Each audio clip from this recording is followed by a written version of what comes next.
روزے کی جاری میں ایک ہاتھ سے دل سنبھالے ہوئے تھا تو تھی دوسرے ہاتھ روزے کی جاری دعا کے لیے ہاتھ اٹھتے تو کیسے دعا کے لیے ہاتھ اٹھتے تو کیسے نہ یہ ہاتھ خالی نہ وہ ہاتھ خالی دعا کے لیے ہاتھ اٹھتے تو کیسے نہ یہ ہاتھ خالی نہ وہ ہاتھ خالی خدا ہے سبھی کے لیے باب رحمت خدا ہے سبھی کے لیے باب رحمت وہاں کوئی رتبے میں ادنا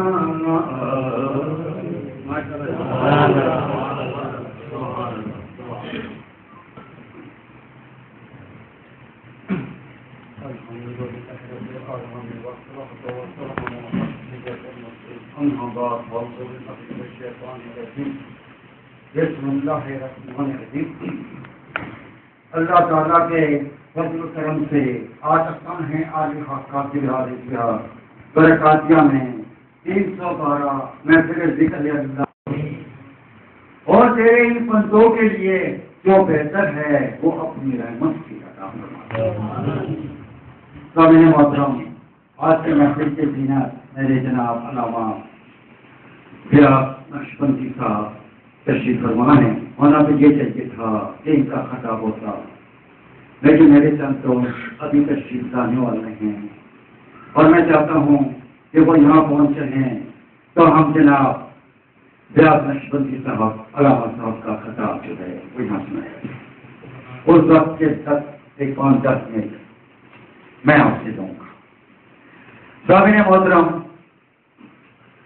آج جو موضوع ہے وہ بڑی رحمت والا موضوع ہے، بہت عظمت والا موضوع ہے، بہت شان والا موضوع علیہ وسلم کو نصیب ہوئی کہ انہوں نے اللہ تعالیٰ سے ملاقات فرمائی. سبحان اللہ. اور ہم اللہ تعالیٰ کا کروڑوں بار شکر ادا کریں تو یہ شکر ادا نہیں کریں کہ یہ امت وہ امت ہے اور اس امت کو وہ عظمت حاصل ہوئی جو اس سے پہلے کسی امت کو یہ عظمت حاصل نہ ہوئی. تو میرے محترم، جب مسلمان ہوا جاتا ہے اور جب کلمہ پڑھ لیا جاتا ہے تو سب سے پہلا فرض ہوتا ہے اللہ تعالیٰ کے حکم کو ماننا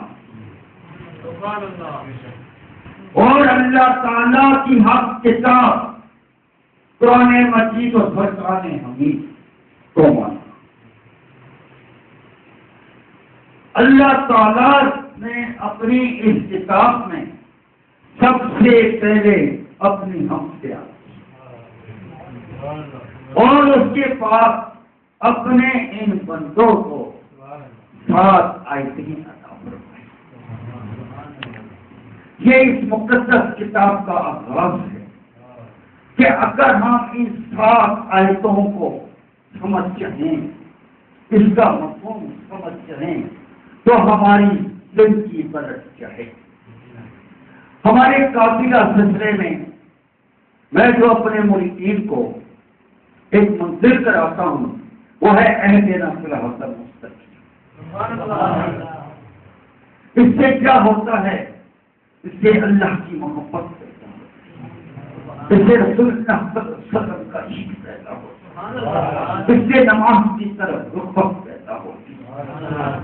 جو بھی شخص عشاء کی نماز کے بعد سر سے ٹوپی اتار کر آسمان کے نیچے کھڑے ہو کر 102 دفعہ اہدنا الصراط المستقیم پڑھ لے، انشاءاللہ اس کی نماز سے اوپر۔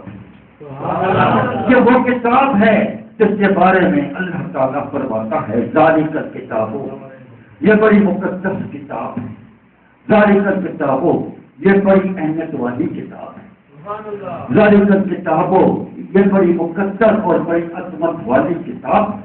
اور پھر اس میں اللہ تعالیٰ نے ایک تاکید لفظ استعمال کیا لا، اور پھر فرمایا لا ریب فیہ، اس میں کوئی شک اور شبہ نہیں ہے۔ یہ اللہ تعالیٰ کی وہ عظیم اور مقدس کتاب ہے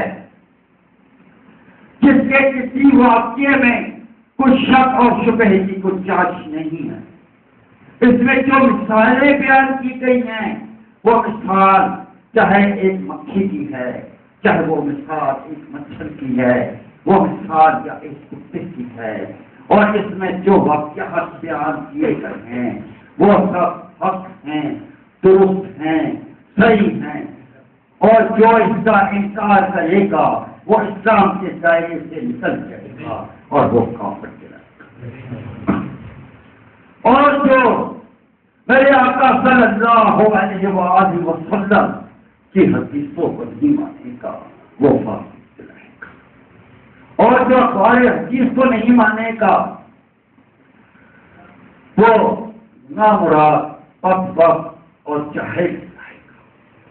وہ اللہ تعالیٰ کی رحمتوں سے اور میرے آقا صلی اللہ علیہ وسلم کی شفاعت سے محروم ہو جائے گا۔ جب ہم معراج النبی صلی اللہ علیہ وسلم کا مطالعہ کرتے ہیں تو یہ 3 حصوں میں تقسیم ہے۔ اس کا ایک حصہ مکہ معظمہ سے لے کر مسجد الاقصی تک قرآن مجید میں اس کا ثبوت ملتا ہے، اور مسجد اقصی سے لے کر رب تعالیٰ کی ملاقات تک حدیث مبارکہ، اور اس کے درمیان جو میرے آقا صلی اللہ علیہ وآلہ وسلم نے مشاہدہ فرمایا وہ بات کس کے نام ہے، اور جو اللہ تعالیٰ کے حکم کا انکار کرتا ہے وہ کافر ہو جاتا ہے، اور جو میرے آقا صلی اللہ علیہ وسلم کی حدیثوں کا انکار کرتا ہے وہ منافق ہو جاتا ہے۔ تو میرے محترم معراج نبی صلی اللہ علیہ وسلم جس نے اس کا انکار کیا وہ تباہ ہوا۔ معراج نبی صلی اللہ علیہ وسلم جس نے اس کا انکار کیا وہ اسلام کے دائرے سے خارج ہو گیا۔ اس کا انکار کرنے والا ابو لہب بنا، اس کا انکار کرنے والا اللہ تعالیٰ کا گستاخ بنا، اس کا انکار کرنے والا میرے آقا صلی اللہ علیہ وسلم کا گستاخ بنا، اور جس نے معراج النبی صلی اللہ علیہ وسلم کا اقرار کیا اس کو وقار ملا، جس نے معراج النبی صلی اللہ علیہ وسلم کا انکار کیا وہ ذلیل اور خوار ہوا، وہ دنیا میں بھی ذلیل اور خوار ہوا اور وہ آخرت میں بھی ذلیل اور خوار ہوا۔ سامعین محترم، اللہ تعالیٰ کا بیان ہو رہا ہے، سرکار دو عالم صلی اللہ علیہ وسلم کا بیان ہو رہا ہے، آپ کی توجہ میری طرف ہو۔ آپس میں باتیں کرنے کے لیے بڑا وقت پڑا ہے، صرف سبحان اللہ کہنا ہے تو ذرا دل سے کہتے پتا چلے کہ یہاں اللہ کے بندے بیٹھے ہیں، غلام مصطفیٰ بیٹھے ہیں، سبحان اللہ کی آواز رہے چاہتے آپ کا دل اللہ کی طرف لگ جائے۔ اگر آپ کو سبحان اللہ کے معنی بتاؤں کہ سبحان اللہ کا مطلب ہے اللہ پاک ہے تو آپ ہر لفظ کے اوپر سبحان اللہ کہتے رہیں۔ تو جس نے معراج نبی صلی اللہ علیہ وسلم کا اقرار کیا اس کو دنیا میں بھی وقار ملا، اس کو آخرت میں بھی وقار ملا۔ سب سے پہلے ابو بکر رضی اللہ تعالیٰ عنہ نے اقرار کیا تو وہ صدیق اکبر ہوئے. پھر حضرت عمر رضی اللہ تعالیٰ عنہ نے اقرار کیا تو وہ فاروق اعظم ہوئے. پھر حضرت عثمان رضی اللہ تعالیٰ عنہ نے اقرار کیا تو وہ تو نور والے تھے. پھر حضرت علی رضی اللہ تعالیٰ عنہ نے اقرار کیا تو وہ حیدر اقرار ہوئے جس نے برات النبی صلی اللہ علیہ وسلم کا اقرار کیا. وہ اللہ تعالیٰ کا مقبول بن تھا. وہ میرے آقا صلی اللہ علیہ وسلم کی شفاعت کا مستحق بن گیا. اب بات یہ ہے کہ یہ معراج نبی صلی اللہ علیہ وسلم کا لفظ کیا ہے؟ یہ معراج نبی صلی اللہ علیہ وسلم کیوں پیش آیا؟ میں اپنی بات کو بڑا مختصر سا بیان کرنے کی کوشش کر رہا ہوں کہ میرے جناب علامہ حافظ فیاض نقشبندی صاحب تشریف فرما ہے. اب ان کا بھی خطاب سنیں گے. اللہ تعالیٰ نے اپنے عظیم کتاب میں یہ فرمایا ہے کہ اے نبی صلی اللہ علیہ وسلم آپ کو گواہ بنا کر بھیجا ہے. میرے اللہ تعالیٰ کا حکم کہ اے میرے محبوب صلی اللہ علیہ وسلم آپ کو اس دنیا کے لیے گواہ بنا کر بھیجا ہے. تو گواہ کون ہوتا ہے؟ گواہی اسی کی ہوتی ہے جس نے مشاہدہ کیا ہو، جس نے دیکھا ہو. جب وہ گواہی دے تو پورے یقین کے ساتھ گواہی دے کہ ہاں میں جو گواہی دے رہا ہوں اس کو میں نے خود بھی دیکھا ہے. میرے آقا صلی اللہ علیہ وسلم سے قبل جتنے بھی نبی آئے ان سب نے ایک ہی ہدایت دی کہ اللہ تعالیٰ ایک ہے. ان سب نے ایک ہی گواہی دی کہ اللہ تعالیٰ ایک ہے. ان سب نے یہ گواہی دی کہ بے شک اللہ صرف ایک ہے. لیکن جب ان کی امت نے ان سے یہ معلوم کیا کہ کیا تم نے اپنے رب کو بھی دیکھا ہے تو ان سب نے کہا کہ نہیں، ہم نے اپنے رب کو نہیں دیکھا. اور جب باری آئی اللہ کے محبوب آپ کہے تو آدم صلی اللہ علیہ وسلم تو اللہ تعالیٰ نے ان کو گواہ بنا کر بھیجا. اور جب باری آتی ہے میرے آقا صلی اللہ علیہ وسلم کی تو اللہ نے فرمایا کہ اے میرے محبوب صلی اللہ علیہ وسلم آپ عرش پر تشریف لائیے، آپ آسمانوں کی سیر فرمائیے، آپ اپنے رب کو دیکھ لیجئے اور آپ جنت اور دوزخ کو دیکھ لیجئے. اور پھر یہ کہ جنت اور دوزخ میں اللہ تعالیٰ کے نافرمانوں کے ساتھ کیا عذاب ہوگا اور ان کو کیا نعمتیں ملیں گی. آپ یہ دیکھ لیجئے کہ تمہارا رب اے میرے محبوب تمہیں اس دنیا میں گواہ بنا کر دیکھ رہا ہے. جب تمہاری امت تم سے یہ معلوم کرے کہ کیا تم نے اپنے رب کو دیکھا تو تم یہ نہ کہنا کہ نہیں میں نے اپنے رب کو نہیں دیکھا، بلکہ تم یہ کہنا کہ ہاں میں نے اپنے رب کو دیکھا. پھر اللہ تعالیٰ نے حضرت جبرائیل علیہ السلام کو حکم دیا کہ جبرائیل علیہ السلام آج آسمان کو سجا دو، آج جنت کو سجا دو، آج دوزخ کے دروازوں کو بند کر دو، آج جنت کے دروازوں کو کھول دو. آج میرے محبوب صلی اللہ علیہ وسلم اپنے رب کو کا دیدار کرنے کے لیے آج تشریف لا رہے ہیں. اللہ تعالیٰ نے فرشتوں کو حکم دیا کہ فرشتوں آج اپنی ڈیوٹیوں کو چھوڑ دو. آج میرا محبوب صلی اللہ علیہ وسلم اپنے رب کے دیدار کے لیے آج وہ تشریف لا رہا ہے. آج اس کے استقبال کے لیے کیا سوچو. اللہ تعالیٰ نے حضرت آدم علیہ السلام سے لے کر حضرت عیسیٰ علیہ السلام اور نبی علیہ السلام کو حکم دیا کہ نبیوں آج تم تیار ہو جاؤ، آج تم استقبال کے لیے تیار ہو جاؤ کہ میرا وہ محبوب جس کے لیے میں نے یہ کل کائنات بنائی، جس سے میں نے اپنی پہچان کرائی، آج وہ اپنے اس رب کے دیدار کے لیے آج وہ حاضر ہو رہا ہے، آج وہ یہ آ رہا ہے. پھر اللہ تعالیٰ نے حضرت جبرائیل علیہ السلام سے فرمایا کہ چاہو میرے محبوب کے لیے کسی سفاری کا انتظام کرو، اس کے لیے کسی بڑھت کا انتظام کرو.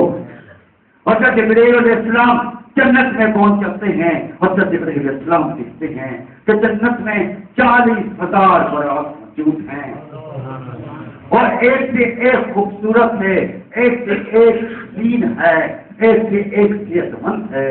حضرت جبرائیل علیہ السلام چاروں طرف دیکھ رہے ہیں اور پھر یہ سوچ رہے ہیں کہ میں کون سے توحید کا انتظام کروں، میں کون سی برہم کا کے محبوب کے لیے انتظام کروں. ابھی وہ یہ فیصلہ نہیں کر پائے کہ ان کی نظر دائیں طرف ہوتی ہے کہ وہ کیا دیکھتے ہیں کہ ایک برہم ہے، ایک سواری ہے جو آج کے دن بڑی اداس کھڑی ہوئی ہے، بڑی غمگین کھڑی ہوئی ہے، اس نے اپنا سر جھکائے ہوا ہے. حضرت جبرائیل علیہ السلام اس کے پاس پہنچ جاتے ہیں. اللہ تعالیٰ اس کو قوت توحید عطا فرما دیتا ہے. حضرت جبرائیل علیہ السلام اس سے کہتے ہیں کہ یہ تو بتا کہ آج تو آسمان بھی خوش ہے، آج تو جنت کی حوریں بھی خوش ہیں، آج تو آسمان کے فرشتے بھی خوش ہیں، آج تو ہم بھی خوش ہیں. لیکن آج کے دن جبکہ یہ وہ مقدس دن ہے جس دن اللہ کا محبوب سرکار تو عالم صلی اللہ علیہ وسلم آسمانوں کی سیر فرمائیں گے، اپنے رب کا سے ملاقات فرمائیں گے. آخر تیری اس اداسی کا کیا جواب ہے، تیری غمگین ہونے کا کیا جواب ہے؟ تو اس کا جواب سنیے.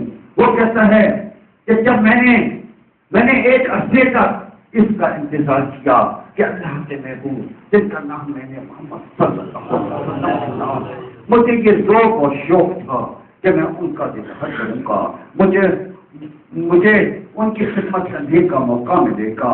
لیکن جب میں یہاں چاروں طرف دیکھ رہا ہوں تو میں یہ دیکھ رہا ہوں کہ مجھ سے زیادہ حسین یہاں پر حق موجود ہیں، مجھ سے زیادہ جبریل موجود ہیں، مجھ سے زیادہ صحت مند موجود ہے. نہ تو میری ایسی ادائیں ہیں، نہ تو میرا ایسا حسن ہے، اور نہ ہی تو مجھ میں کوئی ایسی بات ہے اور اس کی آنکھوں سے کیا آنسو جاری ہیں. حضرت جبرائیل علیہ السلام اس کی یہ گفتگو سن کر اللہ تعالیٰ کی برکات الہی میں حاصل ہوتے ہیں اور اس کو یہ سارا واقعہ اپنے رب کو یہ سارا واقعہ سناتے ہیں. تو اللہ تعالیٰ فرماتا ہے کہ اے جبرائیل علیہ السلام تیرے رب کو یہی تو عاجزی پسند ہے، ارے تیرے رب کو یہی تو پسند ہے، ارے تیرے رب کو تو وہی پسند ہے جو تیرے محبوب کے عشق میں اپنے آنکھوں سے آنسو کو پائے. سبحان اللہ. تو میرے آقا صلی اللہ علیہ وسلم کے لیے عشق عاجز کرنے والے برہم کا انتظام کر دیا گیا. حضرت جبرائیل علیہ السلام، حضرت اسرافیل علیہ السلام اور حضرت اسرائیل علیہ السلام کے ساتھ 10,000 فرشتے میرے آقا صلی اللہ علیہ وسلم کی استقبال کے لیے روانہ ہوئے.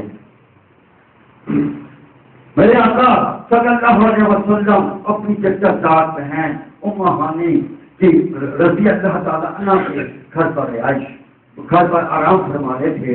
حضرت جبرائیل علیہ السلام آپ کے قریب پہنچ جاتے ہیں. میرے آقا صلی اللہ علیہ وسلم وہاں سو رہے ہوتے ہیں. حضرت جبرائیل علیہ السلام ان کے پاس کھڑے ہیں. اب ان کی ہمت نہیں ہو رہی کہ میں اللہ کے محبوب کو کیسے بتاؤں. حضرت جبرائیل علیہ السلام تب کے سوچتے ہیں کہ میں اللہ کے محبوب کو آواز دوں گا کہ یہ اللہ کے محبوب کی شان میں گستاخی ہو. ایسے سبحان اللہ، ایسے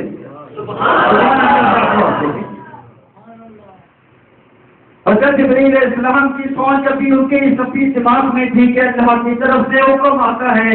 اللہ تعالیٰ فرماتے ہیں کہ اے جبرائیل علیہ السلام اپنے ایک کافوری خوبصورت ہونٹوں سے، اپنے ان کافوری ملائم اور نرم ہونٹوں سے اور اپنے ان کافوری ٹھنڈے ہونٹوں سے میرے محبوب صلی اللہ علیہ وسلم کے قدموں کو بوسہ دیتے ہیں.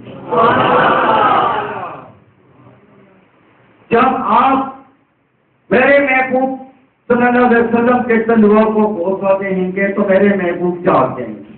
سبحان اللہ.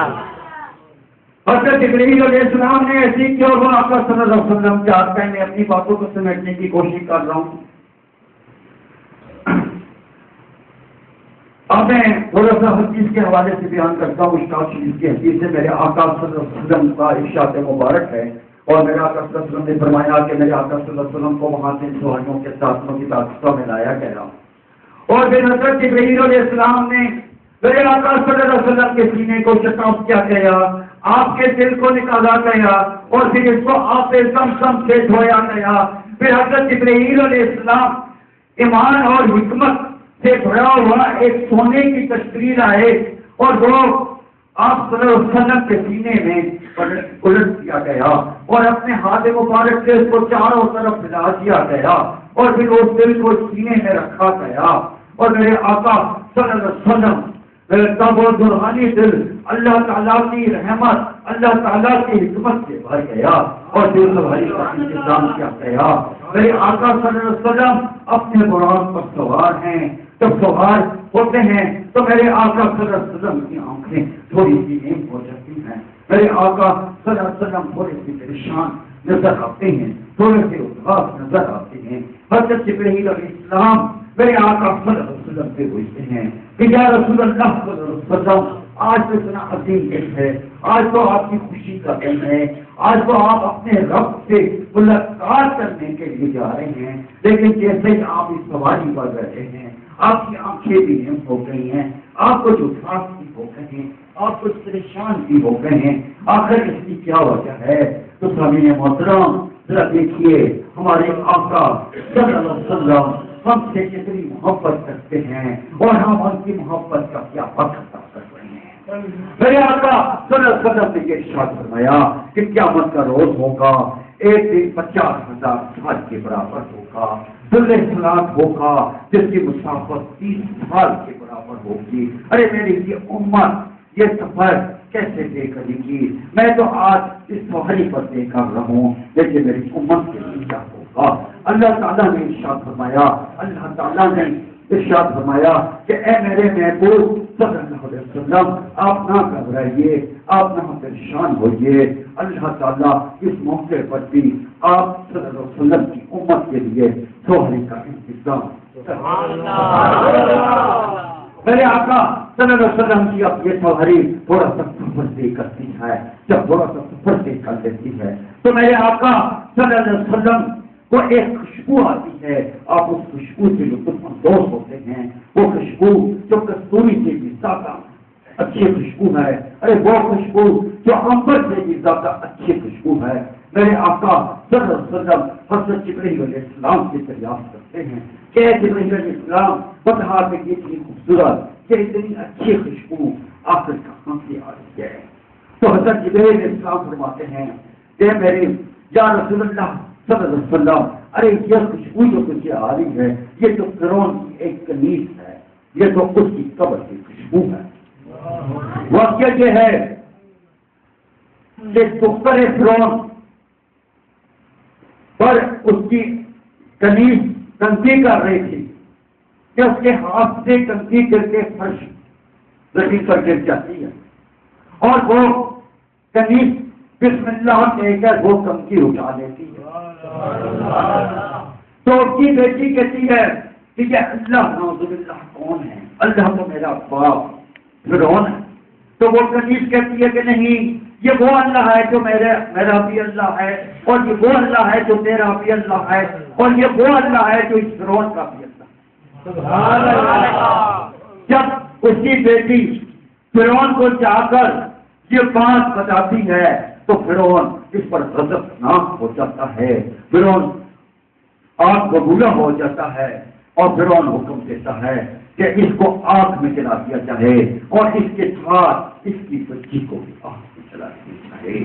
تو یہ جو خوشبو آ رہی ہے, جو یہ خوشبو آ رہی ہے, یہ اس عورت کی قبر میں سے آ رہی ہے. میرے آقا صلی اللہ علیہ وسلم کی سواری ابھی تھوڑی سی اور آگے جاتی ہے تو میرے آقا صلی اللہ علیہ وسلم یہ دیکھتے ہیں کہ ایک کھیت ہے اور اس میں کچھ لوگ کام کر رہے ہیں اور وہ کھیتی ایسی ہے کہ ادھر ہل چلایا جاتا ہے, ادھر کھیت تیار ہو جاتا ہے, گلا کٹ جاتا ہے اور بڑے بڑے ڈھیر لگ جایا کرتے ہیں. میرے آقا صلی اللہ علیہ وسلم نے جب یہ عجیب و غریب کھیتی باڑی دیکھی تو حضرت جبرائیل علیہ السلام سے فرمایا کہ یہ تو بتا کہ یہ کیسی کھیتی ہے جو اتنی جلدی اتنے منٹوں میں تیار ہو جاتی ہے. تو حضرت جبرائیل علیہ السلام نے کہا کہ یہ کھیتی ایک مثال ہے اور یہ کھیتی ان لوگوں سے مثال ہے جو اللہ تعالیٰ کی راہ میں خرچ کرتے ہیں, جو اللہ تعالیٰ کی راہ میں صدقہ اور خیرات دیتے ہیں. ان کا یہ طبقہ اور خراج آخرت کی زمین پر بویا گیا اور اللہ تعالیٰ نے اپنی رحمت کا پانی دیا تو یہ فصل اتنی جب پختہ ہو کر تیار ہو گئی اور اپنے مالکوں کو نفع دے رہی ہے اور یہ نفع ایسے ہی جاری رہے گا۔ میرے آقا صلی اللہ علیہ وسلم کی سواری ابھی کچھ آگے جاتی ہے تو آپ صلی اللہ علیہ وسلم کے دیکھتے ہیں کہ کچھ لوگوں کو زمین کے اوپر چٹ ڈالا گیا ہے، ان کے سروں کو ایک وزنی پتھروں سے کچلا جا رہا ہے۔ جب ان کا سر کچل دیے جاتے ہیں اور جیسے ہی اس کچلے ہوئے سر سے ہاتھ روکا جاتا ہے تو ان کا سر بالکل سالم حالت میں آ جاتا ہے اور ان کے ساتھ دل بھی لگوایا جاتا ہے۔ میرے آقا صلی اللہ علیہ وسلم نے حضرت جبرائیل علیہ السلام سے دریافت کیا کہ یہ کون لوگ ہیں اور ان کو یہ عذاب کیوں دیا جا رہا ہے؟ تو حضرت جبرائیل علیہ السلام نے فرمایا کہ یہ وہ لوگ ہیں جو نماز کے وقت سوئے ہوتے ہیں، یہ وہ لوگ ہیں جو نماز کے وقت سستی کرتے ہیں، یہ وہ لوگ ہیں جو نماز سے غفلت کرتے ہیں۔ سامعین محترم، میرا نبی صلی اللہ علیہ وسلم اگر ہم ان واقعات کو اگر ہم اس کو اپنے من سے سوچیں اور اس کو ہم اپنے من میں بٹال لیں تو میں یقین سے کہتا ہوں کہ وہ تقویٰ جو بڑی بڑی کتابوں سے نہیں آئے گا، ان واقعات سے اس تقویٰ پیدا ہو جائے گا۔ سبحان اللہ۔ میرے آقا صلی اللہ علیہ وسلم کی تو ہری پوری آگے جاتی ہے تو آپ یہ دیکھتے ہیں کہ کچھ عورتیں ہیں، کچھ مرد ہیں، ایک جگہ پر جمع ہیں، آگے آگے آ جائیں گے، ایک جگہ جمع ہے، ایک طرف جو ہے نفیس گوشت پڑا ہوا ہے، تازہ گوشت پڑا ہوا ہے، خوشبودار گوشت پڑا ہوا ہے، پکا ہوا گوشت پڑا ہوا ہے، اور اس کے ساتھ دوسری طرف جو ہے خوشبودار کچا اور سڑا ہوا گوشت پڑا ہوا ہے، اور یہ لوگ اچھا اور نفیس گوشت چھوڑ کر خوشبودار گوشت کو کھا رہے ہیں، کچے گوشت کو کھا رہے ہیں۔ میرے آقا صلی اللہ علیہ وسلم نے حضرت جبرائیل علیہ السلام سے دریافت کیا کہ یہ تو بتا کہ ان کے پاس دونوں قسم کا گوشت رکھا گیا ہے، آخر یہ اچھا گوشت چھوڑ کر خراب گوشت کیوں کھا رہے ہیں؟ تو حضرت جبرائیل علیہ السلام نے فرمایا کہ اس میں جو یہ مرد ہیں یہ وہ مرد ہیں جو اپنی حق کے حلال بیوی کو چھوڑ کر حرام کاری کے لیے غیر عورتوں کے پاس جاتے ہیں، اور اس میں جو عورتیں ہیں یہ وہ عورتیں ہیں جو اپنے مردوں کو چھوڑ کر غیر مردوں کے پاس جاتی ہیں۔ سامعین محترم، یہ کتنا بڑا گناہ کبیرہ ہے۔ اگر ہم ان حدیثوں کو پڑھیں تو آپ یقین کیجیے کہ ہمارا دل کسی بھی گناہ کبیرہ کی طرف نہیں جائے گا۔ ہم لوگ اپنی تہمت جمع کرنے پر لگے رہتے ہیں، ہمیں حلال اور حرام کی تمیز نہیں ہوتی، یہاں تک کہ ہم اپنے مال کو بھی بات نہیں کرتے، ہم مال کی زکات بھی ادا نہیں کرتے۔ میرے آقا صلی اللہ علیہ وسلم نے ایک ایسی قوم کو دیکھا جو قوم جنگل کے تختوں کو کھا رہی ہے، جنگل کے گھاس کو کھا رہی ہے، جنگل کے کانٹوں کو کھا رہی ہے اور انکاریں کھا رہی ہے، لیکن وہ بھوکی کے بھوکی رہتی ہے۔ اتنا کچھ کھانے کے بعد بھی ان کا پیٹ نہیں بھرتا۔ جب میرے آقا صلی اللہ علیہ وسلم نے حضرت جبرائیل علیہ السلام سے یہ دریافت کیا کہ یہ کون قوم ہے جو اتنا کچھ کھانے کے بعد بھی ان کا پیٹ نہیں بھرتا، تو حضرت جبرائیل علیہ السلام نے بتایا کہ یہ وہ قوم ہے جو کہ زکات عطا نہیں کرتی۔ سامعین محترم، ایک چھوٹی سی بات کر کے اجازت لوں گا، اس کا اگلا حصہ اگلے جملے کو بیان کیا جائے گا۔ میرے آقا صلی اللہ علیہ وسلم نے ایک ایسی قوم کو دیکھا جس کو ایک آدمی نے کسی نے مسعودی سے پکڑ رکھا ہے اور اس کے اپنا گوشت کاٹ کر اس کو کھلایا جا رہا ہے، اور وہ اس گوشت کو کھانے کی کراہت محسوس کرتا ہے، لیکن اس کو بار بار اپنے حصے کا گوشت جا رہا ہے۔ تو میرے آقا صلی اللہ علیہ وسلم نے معلوم حضرت علیہ السلام سے معلوم کیا کہ یہ کون قوم ہے، یہ کون لوگ ہیں جن کو اپنی قسم کا گوشت کھلایا جا رہا ہے۔ تو انہوں نے بتایا کہ یہ وہ لوگ ہیں جو گولی کرتے ہیں، یہ وہ لوگ ہیں جو غیبت کرتے ہیں، یہ وہ لوگ ہیں جو ایک دوسرے کی برائی کرتے ہیں۔ سامعین محترم، ہم صبح سے لے کر شام تک ذرا غور و کر لیں کہ ہم اپنی گفتگو میں، ہم اپنی باتوں میں کس کس کی غیبت کر رہے ہیں۔ ارے غیبت کا مفہوم کیا بتایا گیا ہے؟ اس کا مرکزی مفہوم یہ ہے کہ کوئی ایسی بات اگر وہ شخص یہاں موجود ہوتا اور وہ یہ بات سن لیتا تو اس کو برا لگتا، اس کو غیبت کہتے ہیں۔ اس غیبت کا اتنا بڑا اثر ہے، لیکن ہم لوگ اپنی گفتگو میں، اپنی بات چیت میں، اپنی برادری میں، اپنے رشتے داروں میں اس چیز سے پرہیز نہیں کرتے۔ اللہ تعالیٰ ہمیں آقا صلی اللہ علیہ وسلم کی سنتوں پر عمل کرنے کی توفیق عطا فرمائے۔ برادر نبی صلی اللہ علیہ وسلم کا ابھی یہ بیان جاری ہے، انشاءاللہ اس کا اگلا حصہ اور پھر وہ حصہ جس نے رحمت دو جہاں آقا صلی اللہ علیہ وسلم کی ملاقات اپنے رب سے ہوتی ہے۔ ارے میرے آقا صلی اللہ علیہ وسلم عرش الہی کے میں کے سامنے سجدے میں پڑے ہوئے ہیں، رب اور رب تعالیٰ ان سے فرما رہا ہے کہ اے میرے محبوب یہ تو بتاؤ میرے لیے کیا لے کر آئی ہو۔ ہوتا یہ ہے کہ جب انسان کسی کے پاس جاتا ہے تو کوئی تحفہ لے کر جاتا ہے، اور جیسی نسبت ہوتی ہے، جیسی محبت ہوتی ہے، جب وہاں سے واپس آتا ہے تو پھر وہ تحفہ لے کر آتا ہے۔ میرے آقا صلی اللہ علیہ وسلم نے ارشاد فرمایا اے میرے مولا، میں آپ کے لیے وہ تحفے لے کر آیا ہوں جو آپ کے پاس نہیں ہے۔ سبحان اللہ۔ اللہ تعالیٰ نے فرمایا کہ میرے محبوب صلی اللہ علیہ وسلم ایسے کون سے تحفے ہیں جو تیرے خالق کے مالک کے پاس نہیں ہیں؟ تو میرے آقا صلی اللہ علیہ وسلم نے فرمایا کہ اپنی تمام زبانی عبادتیں، اپنی تمام بدنی عبادتیں اور اپنی تمام مالی عبادتیں میں تیرے لیے کرتا ہوں۔ دیکھیں میں بات کو اور مختصر کر رہا ہوں، یہ انشاءاللہ پورا واقعہ اگلے جمعے کو بیان کروں گا۔ تو جب اللہ تعالیٰ نے اس پر خوش ہو کر ان کی عاجزی پر فرمایا کہ تم پر سلامتی ہو، تم پر رحمت ہو، تم پر برکت ہو، تو اس آقا نے اس وقت بھی اپنی امت کو نہ بلایا، بلکہ انہوں نے اتنا ارشاد فرمایا کہ ہم پر رحمت ہو، ہم پر برکت ہو اور ہم پر خیر ہو۔ اللہ تعالیٰ نے فرمایا کہ میرے محبوب صلی اللہ علیہ وسلم یہ جمع کا لفظ کیوں استعمال کیا جہاں تو اکیلا ہے؟ میرے آقا صلی اللہ علیہ وسلم نے یہ فرمایا کہ ٹھیک ہے جسمانی طور پر میری امت میرے ساتھ نہیں، لیکن روحانی طور پر میری امت میرے ساتھ ہے۔ جنہوں نے کسی موقع پر اپنی امت کو نہ بلایا۔ جب اللہ تعالیٰ نے میرے آقا کو یہ کہا کہ مانگ کیا مانگتا ہے، تو میرے آقا نے کہا اپنی امت کی بخشش مانگتا ہوں۔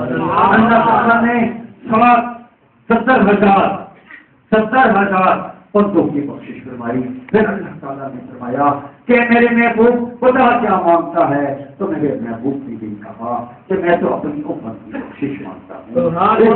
اور حدیث یہ کہتی ہے کہ یہ سوال اور جواب 700 بار ہے، اور 700 بار ہر بار 70,000 مخلوق اللہ تعالیٰ نے گناہگار مخلوق کو میرے آقا صلی اللہ علیہ وسلم کی امت کو بخش دیا۔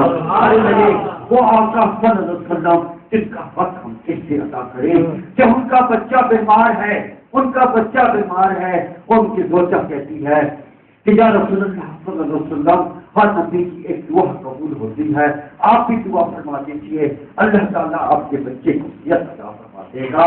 میرے آقا صلی اللہ علیہ وسلم فرماتے ہیں کہ نہیں، وہ دعا تو میں نے اپنی امت کے لیے رکھی ہے، تو میں روز حشر اپنی ساری امت کو بخشواؤں گا۔ ارے ہم آقا صلی اللہ علیہ وسلم کا ذکر کیوں نہ کریں، ہم ان کو یا رسول اللہ کہہ کر کیوں نہ پکاریں، ہم ان کا میلاد النبی صلی اللہ علیہ وسلم کیوں نہ منائیں، ہم ان کا عید میلاد النبی صلی اللہ علیہ وسلم کیوں نہ منائیں۔ ہم تو اپنی زندگی کے حل نما عید میلاد النبی مناتے آ رہے ہیں۔ اللہ تعالیٰ ہم سب کو توفیق عطا فرمائے۔ میں کچھ زیادہ ٹائم لے لیا، بڑا اب ماشاءاللہ جس کے احتساب سے میرے خیال مجھے نظر آ رہے ہیں، کچھ مہمان پہنچ گئے ہیں۔ میں جناب علامہ لکشمندی صاحب سے درخواست گزار ہوں کہ وہ آئیں اور اپنے خطاب سے ہمارے دلوں کو منور فرمائیں۔ ہمارا تو بیان ہوتا ہے، ان کا تو خطاب ہوگا، اب خطاب سے اپنے دلوں کو منور فرمائیں۔ اللہ تعالیٰ ہم سب کا یہاں آنا کریں۔ السلام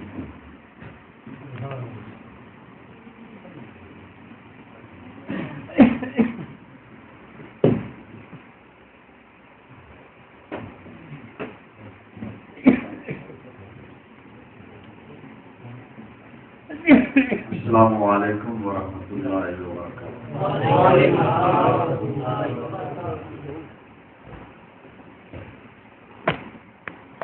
الحمد للہ وحدہ والصلاة والسلام علی من لا نبی بعدہ وعلی آلہ وصحبہ الی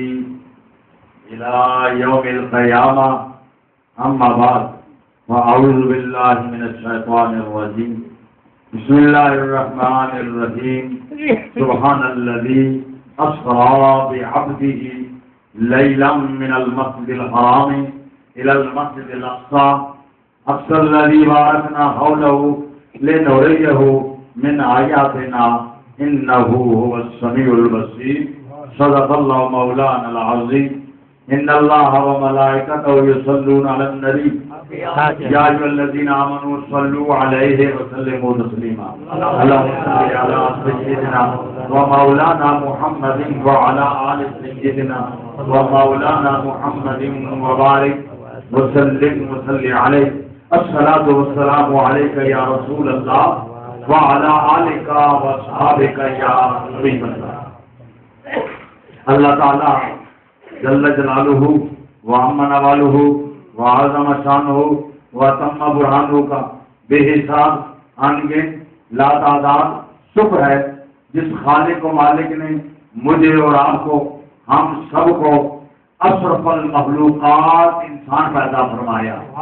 انسان پیدا فرما کر آقا نامدار مدنی تاجدار عرب و عجم، فخر بنی آدم، آدم و سبل، فخر رسول، مولا کل، شہباز کون و مقام، محبت حیات قرآن، مظہر تجلیات روحانی، منبع اسرار سبحانی، شہباز لامکانی، سیدنا و مولانا حضرت محمد رسول اللہ صلی اللہ علیہ وآلہ وبارک وسلم کی امت میں پیدا فرمایا، اور پھر مجھے اور آپ کو اس نورانی، عرفانی، ایمانی، لاسانی، روحانی محفل میں شرکت کی توفیق عطا فرمایا۔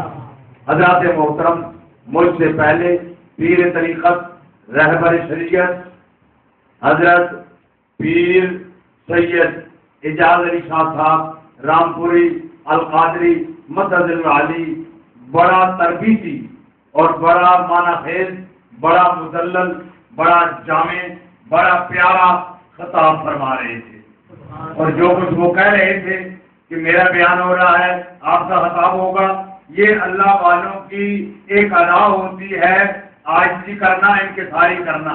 میں یوں کہوں گا ان کا بیان جو ہے وہ عبادت ہے، میرا بیان ان کے بیان کی تشریح ہوگی۔ میں انہی کی بیان کی کچھ باتیں آپ کے سامنے پیش کرنے کی سعادت حاصل کروں گا۔ میں یہاں پر دینے کے لیے نہیں آتا، لینے کے لیے آتا ہوں۔ میرا عقیدہ ہے اللہ تعالیٰ نے سید کو پیدا ہی اس لیے کیا ہے تاکہ دے، اور مجھے اور آپ کو پیدا اس لیے کیا ہے کہ ہم آل بیت اطہار سے لیں۔ سید نہیں ہے جو سخی نہ ہو، سید نہیں ہے جو نہ دے۔ سادات کا کام ہے دینا، اور میرا کام ہے، آپ کا کام ہے لینا۔ کیا دینا، کیا لینا؟ میرے آقا فرماتے ہیں انما انا قاسم واللہ یعطی، اللہ دیتا ہے، میں تقسیم کرتا ہوں۔ اللہ کیا دیتا ہے؟ اللہ کی عطا کو عام رکھا۔ میں کیا تقسیم کرتا ہوں؟ اپنی تقسیم کو عام رکھا۔ فرمایا دیتا وہ ہے، تقسیم میں کرتا ہوں۔ اور یہ جو سادات ہیں یہ میرے آقا علیہ السلام کے جسم عطر کا حصہ ہے، یہ جسم عطر کا حصہ ہے، تو یہ دینے والے ہیں، ہم لینے والے ہیں۔ میرے اعلیٰ حضرت علیہ رحمہ فرماتے ہیں کون دیتا ہے دینے کو منہ چاہیے، کون دیتا ہے دینے کو منہ چاہیے، دینے والا ہے سچا ہمارا نبی۔ تو میں یہاں پر دینے کے لیے نہیں آتا، میں تو لینے کے لیے آتا ہوں، ان کا حکم ہے تو حکم کی تعمیل مقصد ہے، میری آواز بھی نہیں، طرز بھی نہیں، ترنم بھی نہیں، لہجہ بھی نہیں، میرے پاس کچھ بھی نہیں، اگر ہے تو کچھ چند محبت کی باتیں ہیں۔ یہ محفل ہے روحانیت کی، یہ محفل ہے اہل روحانیوں کی، یہ محفل ہے محبت والوں کی، یہ محفل ہے پیار والوں کی، چند باتیں پیار کی کر کے اجازت چاہوں گا۔ کوئی بات اچھی لگ جائے تو پھر سبحان اللہ کہہ دو، اور نہ اچھی لگے تو غور سے سنو، انشاءاللہ فائدہ سید کے در سے خالی نہیں جاؤ گے۔ اللہ تعالیٰ ارشاد فرماتا ہے سبحان الذی اسری بعبدہ، پاک ہے وہ ذات جس نے سیر کرائی اپنے بندے کو، اسری بعبدہ لیلا من المسجد الحرام الى المسجد الاقصی، مسجد اقصی سے مسجد حرام سے مسجد اقصی تک، لنریہ، سیر کرائی کیوں؟ لنریہ من آیاتنا، سیر کرائی اپنی نشانیاں دکھانے کے لیے، انہ هو السمیع البصیر، بے شک وہ سننے والا اور جاننے والا ہے، دیکھنے والا۔ حضرات محترم دیکھو، اللہ تعالیٰ ذکر کر رہا ہے اپنے محبوب کا، لیکن ذکر کس انداز سے کر رہا ہے؟ فرمایا پاک ہے وہ ذات جس نے سیر کرائی، دنیا والوں کو پتہ چل جائے میرا محبوب کیانی میں لے کر گیا ہو، جانا اور ہے، لے جانا اور ہے، میں دنیا والوں دیکھ لو میں اپنے محبوب کو لے کر گیا ہوں، محبوب گیا نہیں۔ تھی کسی نے کہا میں جا بڑھو تھا وہ ستے بیٹھے وہ گل کچھ ہو رہے، کون جانے، لیکن کوئی بلائے تو بات کچھ اور ہے، سمجھانے کے لیے بات کر رہا ہوں۔ رب نے یہ نہیں فرمایا میرا محبوب آیا ہے، میرے محبوب کو میں نے بلایا ہے۔